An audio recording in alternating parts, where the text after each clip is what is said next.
Away they go. Golden Angge from the outside. Finally, Impact Dinara.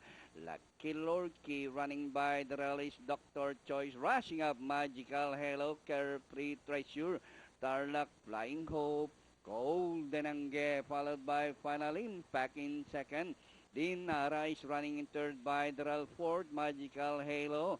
Dr. Choice is watching in fifth position. Carefree Treasure and Lucky Lorky.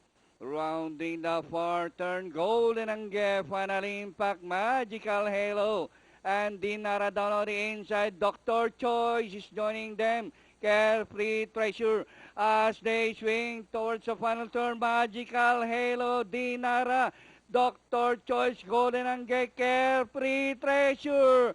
It's now Magical Halo, Carefree Treasure. Dr. Choice on the further outside, Golden Angge, Magical Halo, and Dr. Choice, Carefree Treasure. And finally, it's going to be Magical Halo, Dr. Choice close, Lucky Lorky, Carefree Treasure, and Dinara.